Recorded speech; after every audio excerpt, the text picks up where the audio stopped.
რომელს ყიდულობენ ხოლმე უფრო ხშირად, აი რომელს მირჩევთ? ზელანდიიდან ჩამოაქვთ? ეს ამბობთ. და მალოჩნი არის საიდან ჩამო? უკრაინული. ბაზარზე 5 სხვადასხვა ფირმის მიერ წარმოებული ეს პროდუქტი ვიყიდეთ და მულტიტესტის ლაბორატორიაში შესამოწმებლად მივიტანეთ. სანამ ერთი კვირის განმავლობაში ჩატარებული კვლევების პასუხს შეგატყობინებთ, გვინდა შეგახსენოთ, რომ კარაქი დიდი რაოდენობით ცხოველურ ცხიმს უნდა შეიცავდეს.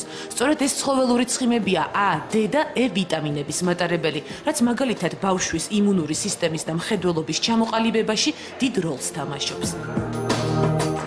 ლაბორატორიაში 5 ნიმუში დავტოვეთ, 2 ასაწოლი, 3 კი შეფუთული კარაქი, რომელთაგან 2 ქართული, 1 კი უკრაინული იყო.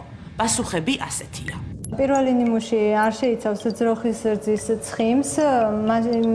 ამ ნიმუშისთვის დამახასიათებელია მცენარეული ცხიმისთვის დამახასიათებელი ნივთიერებები, კომპონენტები. ანუ არ არის კარაქი. კარაქი საერთოდ არის რძის ცხიმი.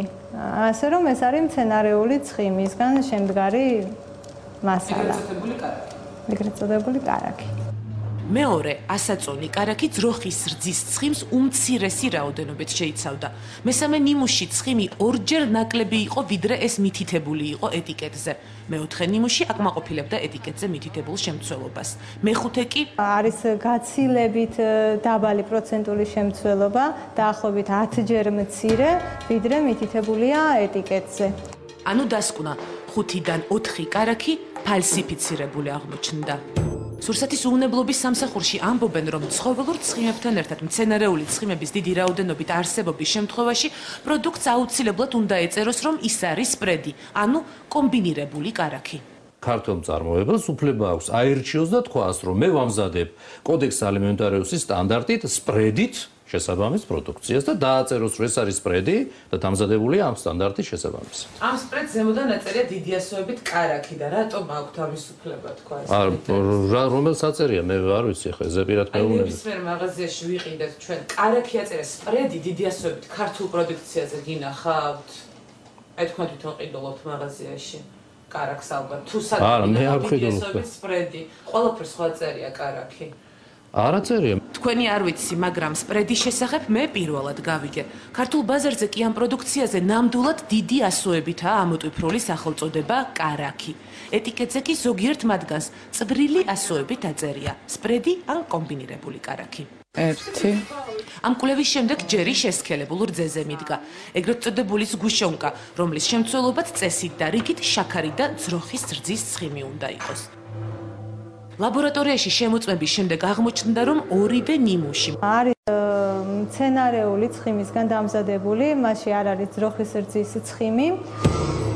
იქიდან გამომდინარე, რომ საქართველოში ყოველწლიურად 1,700,000 კილოგრამი შესქელებული რძე უკრაინიდან ჩამოდის, ამ პროდუქტთან დაკავშირებულ კითხვებზე პასუხი უკრაინელი ექსპერტებისაგან მოვისმინეთ. უკრაინული სტანდარტის მიხედვით შესქელებული რძის წარმოებისთვის ბევრი რძე და ცხოველური ცხიმია საჭირო. ჩვენ კი დავადგინოთ, რომ ფალსიფიკატორები წარმოებისას ცხოველურ ცხიმებს საერთოდ არ იყენებენ. ამის ნაცვლად შედედებულ რძეში პალმის ცხიმი აღმოაჩინეთ.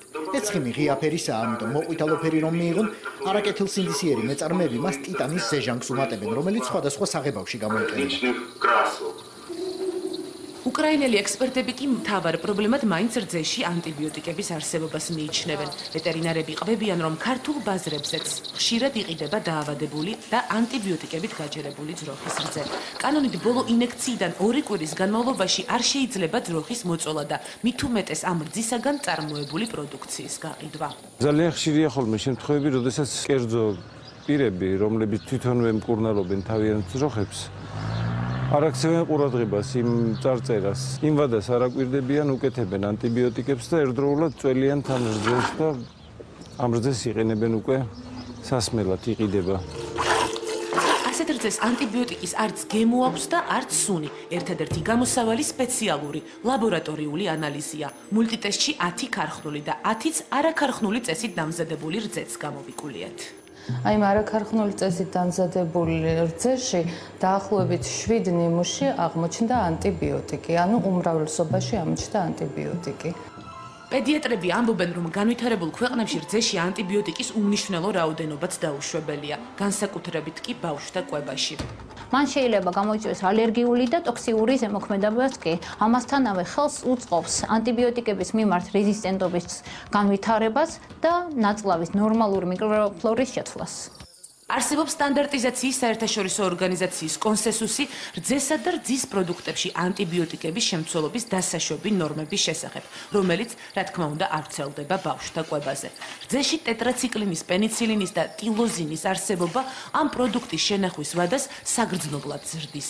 რძე მალფუჭებადი პროდუქტია, განსაკუთრებით კი ზაფხულში. ექსპერტები ვარაუდობენ, რომ ამ სეზონზე საფრთხე გაიზრდება და თუ კი არაკეთილსინდისიერი მეწარმეები ფალსიფიკაციას არ შეწყვეტენ, სოფელში ბებიას მოწვეული რძის დალევაც კი შესაძლოა პატარებისათვის სახიფათო აღმოჩნდეს. ჩვენ ვაგრძელებთ ამ თემაზე მუშაობას, თქვენგანაც გამოხმაურებას ველი და ერთი რჩევა. კარგად წაიკითხეთ და გამოიკითხეთ რას ყიდულობთ.